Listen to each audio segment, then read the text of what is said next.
Firstly നമ്മൾ നോക്കുകയാണെങ്കിൽ ഇന്ന് നമുക്ക് 6 PM USD unemployment claims news ഉണ്ട്. ആൻഡ് നാളെ we have the important news that NFP and ISM services PMI എല്ലാം നമുക്ക് നാളെ ഉണ്ട്. So maybe we can expect a big volatility tomorrow. So അതിൻ്റെ ഒരു രീതിയിലാണ് മാർക്കറ്റ് ഇപ്പം മൂവ് ചെയ്തുകൊണ്ടിരിക്കുന്നത്. സോ നമ്മളിപ്പം ഡിക്സി നോക്കുകയാണെങ്കിൽ we can see that the prices currently in a range. ഈ ഒരു റേഞ്ചിനകത്ത് തന്നെയാണ് മാർക്കറ്റ് പ്ലേ ഔട്ട് ചെയ്തുകൊണ്ടിരിക്കുന്നത്. So we can expect some reaction to this area. Maybe we can expect prices already builded some equal lows. ഇവിടെ ഒരു equal lows price already build ചെയ്തിട്ടുണ്ട്, താഴെ equal ലോസും build ചെയ്തിട്ടുണ്ട്. ശേഷം നമുക്ക് ഇവിടെ താഴെ ഒരു ഡെയിലിയുടെ ഫെയർ വാല്യൂ ഗ്യാപ്പ് സ്റ്റിൽ അൺമിറ്റിഗേറ്റഡ് ആണ്.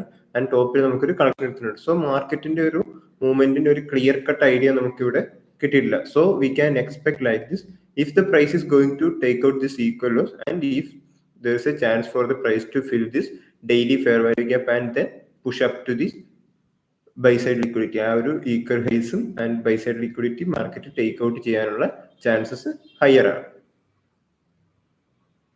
ഓക്കെ, സോ നെക്സ്റ്റ് നമ്മൾ നോക്കുകയാണെങ്കിൽ 4 hour ടൈം ഫ്രെയിം നോക്കുകയാണെങ്കിൽ നമുക്ക് കുറച്ചുകൂടി ക്ലിയർ ആവും. സോ ഇവിടെ നമുക്ക് നോക്കുകയാണെങ്കിൽ ക്ലിയർ ആയിട്ടുള്ള ലിക്വിഡിറ്റി ബിൽഡപ്പ് മാർക്കറ്റ് അവിടെ നടത്തിക്കൊണ്ടിരിക്കുകയാണ്. And it's not moving out of the range. നമുക്ക് നോക്കുകയാണെങ്കിൽ from Monday onwards the price is still in this range and not above or below.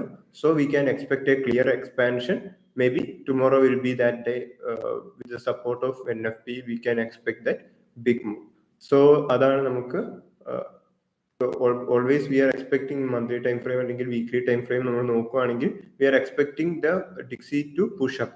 പക്ഷേ we can expect some slight bearish reaction towards this zone. ഈ ഒരു സോണിലേക്ക് നമുക്കൊരു ചെറിയ reaction expect ചെയ്യാം, എന്നിട്ടായിരിക്കും price move ചെയ്യുന്നത്. And if this collection is taken then we can expect the price to move minimum to this area. ഇവിടെ നമുക്ക് ഡെയിലിയിൽ നമ്മൾ നോക്കുകയാണെങ്കിൽ നമുക്ക് ഇവിടെ ഒരു ക്ലിയർ ആയിട്ടുള്ള ഒരു ഓർഡർ ബ്ലോക്ക് നമുക്ക് പ്രസന്റ് ആയിട്ടുണ്ട്. ഈ ഓർഡർ ബ്ലോക്കിലേക്കായിരിക്കും ഫസ്റ്റ് നമുക്ക് എക്സ്പെക്ട് ചെയ്യാൻ പറ്റുന്ന മൂവ്മെന്റ് ഉണ്ടാവുക. And then from below that ഇവിടെയും നമുക്കൊരു ഓർഡർ ബ്ലോക്ക് ഉണ്ട്. ഈ ഓർഡർ ബ്ലോക്ക് ആയിരിക്കും രണ്ട് decisional areas where from there we can expect some bearish reaction. അപ്പം ഇവിടെ വരെ ആയിരിക്കും നമ്മുടെ ആ ഒരു ബുള്ളിഷ് എക്സ്പാൻഷൻ നമുക്ക് കിട്ടുക. അവിടെയാണ് നമ്മൾ നെക്സ്റ്റ് സെൽ ഓഫ് നമുക്ക് എക്സ്പെക്ട് ചെയ്യാൻ പറ്റുന്നത്. സോ കറന്റ്ലി മാർക്കറ്റ് ഈ ഒരു ട്രെൻഡ് ലൈൻ റെസ്പെക്ട് ചെയ്തിട്ടുണ്ട്. സോ ഈ ഒരു ട്രെൻഡ് ലൈൻ ആണ് ഞാൻ പറയുന്നത്. ഈ ഒരു trend line and fair value gap ആയിരിക്കും നമുക്ക് നല്ലൊരു മൂവ്മെന്റ് കിട്ടാൻ ചാൻസ് ഉള്ള ഒരു ബുള്ളിഷ് എക്സ്പാൻഷൻ കിട്ടാൻ പറ്റുന്ന സാധ്യതയുള്ള ഏരിയാസ് ഈ ഒരു ഏരിയയിൽ നിന്നായിരിക്കും. ഓക്കെ, അപ്പം അതാണ് നമുക്ക് ഡിക്സിയുടെ മൂവ്മെന്റ്. ആൻഡ് നെക്സ്റ്റ് നമ്മൾ യൂറോ USD നോക്കുകയാണെങ്കിൽ നമുക്ക് കാണാം കറന്റ്ലി മാർക്കറ്റ് നല്ല ബെയറിഷായി മൂവ് ചെയ്തതിന് ശേഷം ഈ ഒരു ഡെയിലി ഫെയർ വാല്യൂ ഗ്യാപ്പിൽ നിന്നാണ് നമുക്കിപ്പോൾ ഒരു സ്ലൈറ്റ് ബുള്ളിഷ് മൊമെന്റം മാർക്കറ്റ് കാണിക്കുന്നുണ്ടെങ്കിൽ തന്നെ ആൻഡ് സ്ലൈറ്റ്ലി നമുക്ക് ലാസ്റ്റ് വീക്ക് മുതൽ ഡിക്സി എങ്ങനെയാണോ ഡിക്സി മൂവ് ചെയ്യുന്നത് അതുപോലെ തന്നെയാണ് യൂറോ USD മൊമെന്റം നമുക്ക് കിട്ടുന്നത്. സോ സോറി, ഇവിടെ നിന്ന് നമുക്ക് ട്രെൻഡ് ലൈൻ ലിക്വിഡിറ്റി നമുക്ക് താഴെ ബിൽഡ് ചെയ്തിട്ടുണ്ട്. മാർക്കറ്റ് ഇവിടെ daily fair value gap unmitigated ആണ്. ആ ഡെയിലി ഫെയർ വാല്യൂ ഗ്യാപ്പിന് തൊട്ട് താഴെ നമുക്കൊരു slight equal highs price build ചെയ്തിട്ടുണ്ട്. So we can expect price to drop from here from this daily fair value gap. Okay, last week നമ്മൾ നോക്കുകയാണെങ്കിൽ daily fair value ഗ്യാപ്പിലേക്ക് ടെസ്റ്റ് ടാപ്പിന് ആകാനുള്ള ഒരു ഏരിയയിലേക്ക് പോയിട്ടാണ് അവിടെ നിന്ന് പ്രൈസ് പിന്നെയും താഴേക്ക് വന്നത്. ആൻഡ് ഐ എക്സ്പെക്ടഡ് ദാറ്റ് ആ daily fair value gap mitigate ചെയ്യാതെ മേ ബി താഴേക്ക് പോകും. കാരണം എന്താണെന്ന് വെച്ച് കഴിഞ്ഞാൽ 4 hour ഒക്കെ ആയിരുന്നെങ്കിൽ നമുക്ക് ഇവിടെ ഒരു നല്ലൊരു കളക്ഷൻ നമുക്ക് കിട്ടിയിട്ടുണ്ടായിരുന്നു. ഓക്കെ, അപ്പം ഈ ഒരു കളക്ഷൻ കിട്ടിയ സമയത്ത് ഈ ഒരു ലിക്വിഡിറ്റി കളക്ഷൻ നമുക്ക് ഇവിടെ കിട്ടി. മാർക്കറ്റ് ആൻഡ് ന്യൂസിന്റെ സമയത്ത് എഗെയിൻ ആ ഒരു ഏരിയയിലേക്ക് വന്ന് ഫ്രൈഡേ നമുക്ക് നല്ലൊരു റിയാക്ഷൻ തന്നതിന് ശേഷം മാർക്കറ്റ് താഴേക്ക് മൂവ് ചെയ്തപ്പോൾ I expected that the price will be dropping downwards from here onwards without going to that daily fair value gap. പക്ഷേ ഇന്നലെ നമുക്ക് ഈ ഒരു ഡെയിലി 1 hourന്റെ OB-യിൽ നിന്ന് ഈ ഒരു OB-യിൽ നിന്നായിരുന്നു നമുക്ക് നല്ലൊരു മൂവ്മെന്റ് കിട്ടിയിരുന്നത്. ഓക്കെ, ആ OB-യിൽ നിന്ന് നമുക്ക് നല്ല രീതിയിൽ പ്രൈസ് പുഷ് ചെയ്ത് അഗെയിൻ നമുക്കൊരു ലിക്വിഡിറ്റി അവിടെ ബിൽഡ് ചെയ്തിട്ടുണ്ട്. So we can expect the price to reach this daily fair value gap. So NFP ആയിരിക്കും key for this moves. Okay, so ഇതാണ് നമുക്ക് യൂറോ USD നമ്മുടെ മൂവ്, എക്സ്പെക്റ്റഡ് മൂവ്.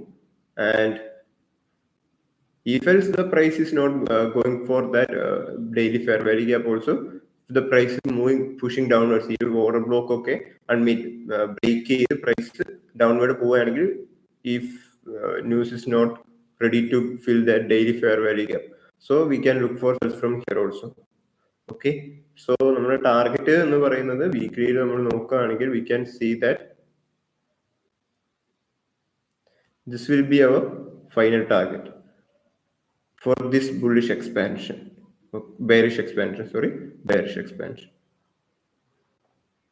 നെക്സ്റ്റ് നമ്മുടെ bitcoin ആണ്. So bitcoin നമ്മൾ last വീക്കിൽ പറഞ്ഞിരുന്നു price currently push ചെയ്ത് 70,000 ഏരിയയിൽ എത്തിക്കഴിയുമ്പോൾ നമ്മൾ പറഞ്ഞിരുന്നു now we can expect some bearishness, ഒരു bearishness അല്ലെങ്കിൽ ഒരു pull back, because price is constantly pushing upwards and multiple times price പുതിയ ഹൈ ക്രിയേറ്റ് ചെയ്തു. ആൻഡ് ആഫ്റ്റർ ദാറ്റ് വീക്കിൽ നമുക്ക് വോളിയം കുറഞ്ഞതിന് ശേഷം പ്രൈസ് പുഷ് ചെയ്യാനുള്ള ഒരു സാധ്യത കാണുന്നില്ലായിരുന്നു.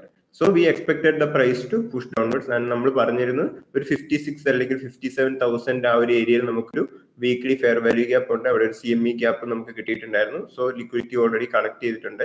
So we expecting the price to push downwards. ഈ ഒരു ഏരിയയിൽ നിന്നാണ് ഫസ്റ്റ് നമുക്ക് ലോങ് ടൈമിലേക്ക് ബൈ നോക്കാൻ പറ്റുന്ന ഏരിയാസ് ആണ് 56,000 ആൻഡ് 52,000. ഈ ഒരു ഏരിയാസ് നമുക്ക് ഇവിടെ പ്രൈസിന്റെ മൂവ്മെന്റ് ഇവിടെ നിന്ന് എങ്ങനെയാണ്, നെക്സ്റ്റ് എക്സ്പാൻഷൻ എങ്ങോട്ടേക്കാണ് എന്ന് നോക്കി മേ ബി ഈ ഏരിയയിൽ നിന്ന് നമുക്ക് തന്നെ മാർക്കറ്റിന് പുഷ് ചെയ്തു പോകാം. കാരണം ഓൾറെഡി നമുക്ക് ഇവിടെ ഡെയിലി ഈ ഒരു ലിക്വിഡിറ്റി മാർക്കറ്റ് കളക്ട് ചെയ്തിട്ടുണ്ട്. ആൻഡ് ഇവിടെ വീക്കിലിയിലെ fair value gap market respect ചെയ്തു. So we can expect price to push from here. This is the first area of interest. ഈ ഒരു ഏരിയയിൽ നിന്നായിരിക്കും ഫസ്റ്റ് നമുക്ക് പുഷ് കിട്ടുക. And if this area is failing, ഈ ഒരു ഡെയിലി ക്ലോസ് നമുക്ക് ഇതിന് ക്യാൻഡലിന് അടിയിലാണ് കിട്ടിയിരിക്കുന്നത്. And also this liquidity collection ഇവിടെ ഒരു വിക്ക് ആയിട്ടാണ് മാർക്കറ്റ് ക്ലോസ് ചെയ്തിരിക്കുന്നത്. Still if this daily candle closes below this liquidity area, then we can expect the price to reach this 52,000 or 44. ഈ ഒരു ഏരിയ നമുക്ക് ഇവിടെ നമുക്കൊരു ഓർഡർ ബ്ലോക്ക് ഉണ്ട്. സോ ഈ ഒരു ഓർഡർ ബ്ലോക്കിലേക്കും വേണമെങ്കിൽ നമുക്ക് എക്സ്പെക്ട് ചെയ്യാം പ്രൈസിന്റെ ഒരു മൂവ്മെന്റ് നമുക്ക് വേണമെങ്കിൽ ഈ 53,000 ആ ഒരു ഏരിയയിലേക്ക് വേണമെങ്കിൽ നമുക്ക് എക്സ്പെക്ട് ചെയ്യാം. ഫ്രം ദ ഒരു ഫൈനൽ റിയാക്ഷൻ ആയിരിക്കും ആ ഏരിയയിലേക്ക് മാർക്കറ്റ് വരികയാണെങ്കിൽ that will be the final time before the big bullish move. So this area is also an interested area, and if this area is failed, we can also expect the price to push from 52,000 or something. Okay, so that's all for today's analysis. Thank you guys.